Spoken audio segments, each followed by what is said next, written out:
All right, this is Ed Carbajal speaking with Yorgan de Castro, who is returning to Cage Titans at Cage Titans 68 in November.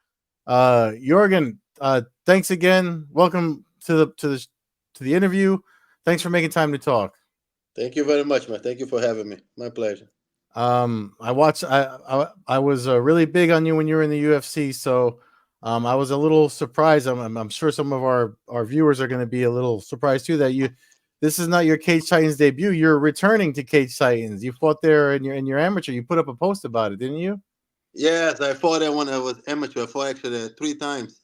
When I first started in MMA, 2014, 2015. It was a great experience, but it was like way back then, and I wasn't who I am today, and cage title wasn't that big as a promotion either. So Mm. I fought amateur, I fought 185, I fought 205. I was trying to figure out what way I should fight, but it was good experience overall. So what's it like coming back? I mean, like you just mentioned, Cage Titans wasn't as big. It's bigger now.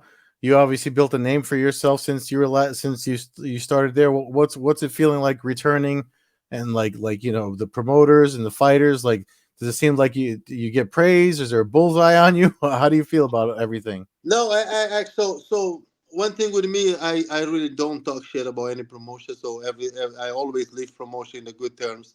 Even with Cage Titan was amateur, when I turned pro, I fought in different promotion, but I always follow Cage Titan. I corner guys that fought there many times. I go there support friends. So I don't really have a bad. I have no like bad side with any promotion. So and I'm local, so I'm pretty sure the crowd gonna be on my side.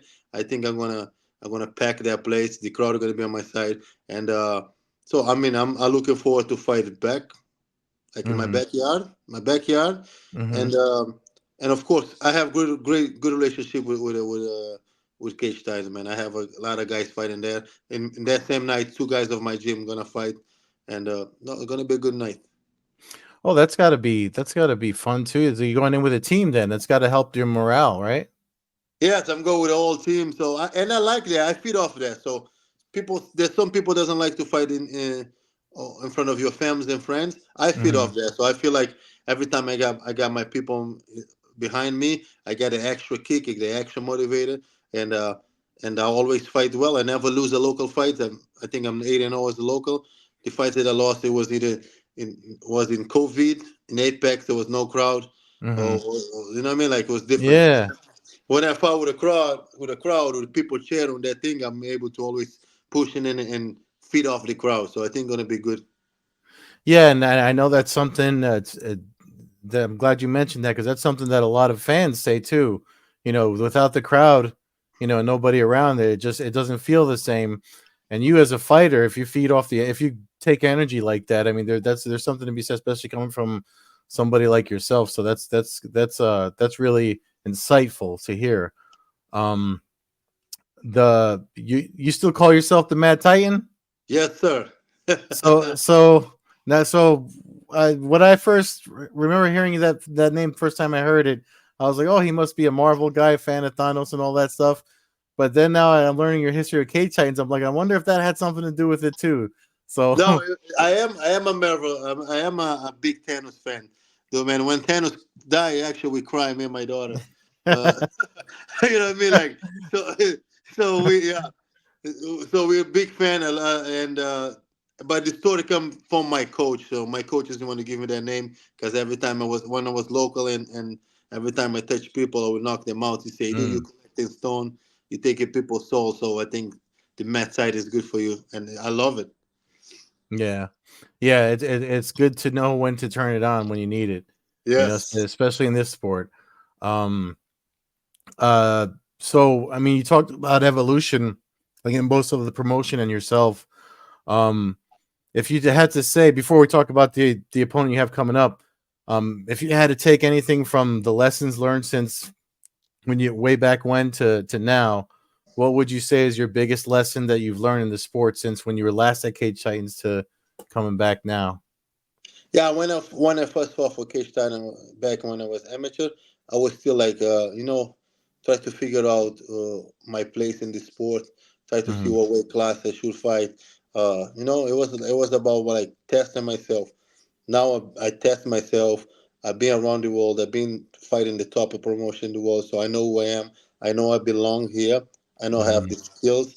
So now I know really who I am. As Cage started the same. Cage started now is a Staples promotion in New England, one of the best, and they always put in a great show. They always put in a sold out event, and so I'm looking forward to be a champion. To be honest, for Cage starting, because this is going to be my third fight, my third title fight in local, and I think Mm-hmm. I'm 100% sure I am the best heavyweight in New England.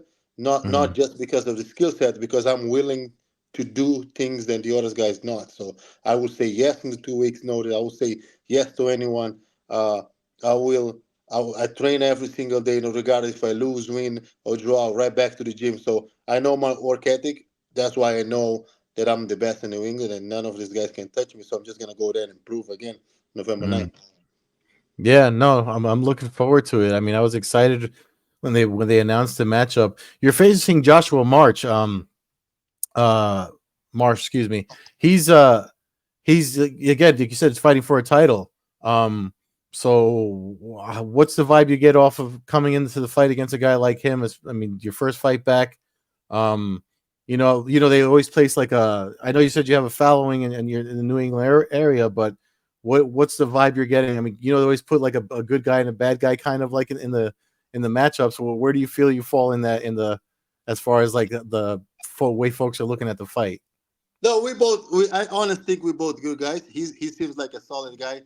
Doesn't really trash talk. He keeps himself respectful. He Mm-hmm. is very good. I think he's a good fighter.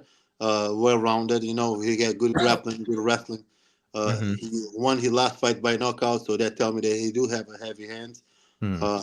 But I'm being around. I've been in camps to fight a really good guy. So I've been training for high level guys. I'm ready for whatever. If I do my Mm-hmm. fights more standing, but I can grapple too. So I can wrestling. I'm well rounded. I have zero doubt in myself. I know I can do. I can deal with everyone and put them in front of me. And I'm looking forward to battle with Joshua. I think he's a very good fighter. I think gonna be a good fight. To be honest with you. Yeah, I think so too. You said something that popped up another question in my head before I get to my last one, but because you talked about standing and striking and the differences. I mean, when you get into when you're in the fit of it, I mean, especially with the record you have, and like you said about knocking folks out, do you still prefer that kind of firefight, or do you like what do you want from your opponent when you face them? I do. So I tell people all the time, as a fighter, you go to faces. Sometimes you want to prove how bad you are, and sometimes you fight for money, you fight for face, for fame. I always think that my way to fight was make it 50-50, and that's when Mm-hmm. my best chance. So I know I can knock anybody out. But I Mm-hmm. did lose some fights fighting like that too. So I did get caught, and then I get back to be smart, and then I was taking people down, win a couple fight by TKO. Then my last fight, I kind of freeze a little bit. I forget about what I was, and I end up get caught again. So I do think I am a guy to go forward. I am a guy to hunt. I'm a hunter. I have to go and Mm-hmm. make them fight me. I think I force people to fight me and brawl and get in that moment, that brawl Yeah, moment, I think that's what I fight best. I think the venue uh, is perfect for that. So it's a lot of people screaming in small cage and yeah. two big guys. So I think this is the best possible case scenario, and this fight is made for me. I think all the stars are enough for me to go there and just let it loose. Yeah, yeah, it should be fun. It should be really fun. I mean, outside of the entertainment value, I mean, it should be probably good for your career too to make a comeback on a platform like that.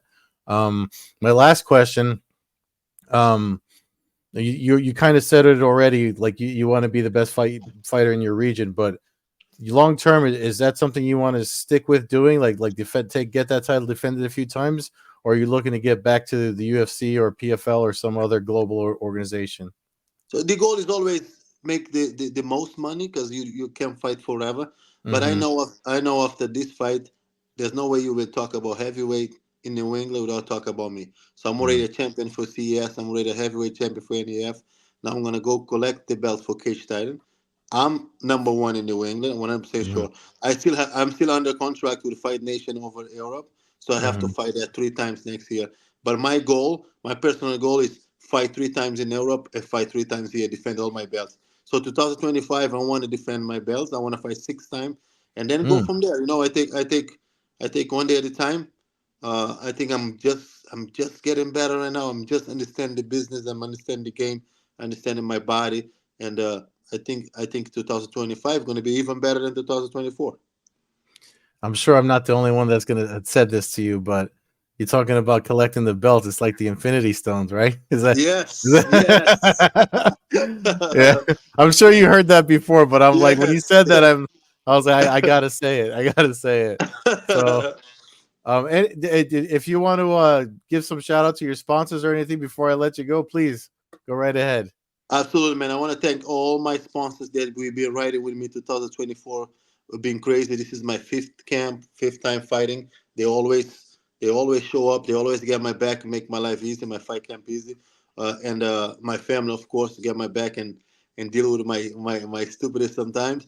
And all my friends and fans that buy tickets to support. I appreciate you guys taking time, taking money, and cheering me on. So I looking forward to give you guys a show November 9th.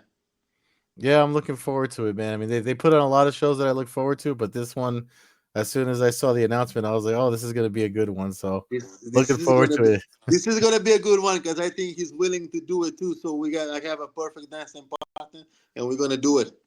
Oh yeah, it's gonna be highlights for sure. Thank you so much again, Jorgen. Thank you, man. I appreciate you. It was good.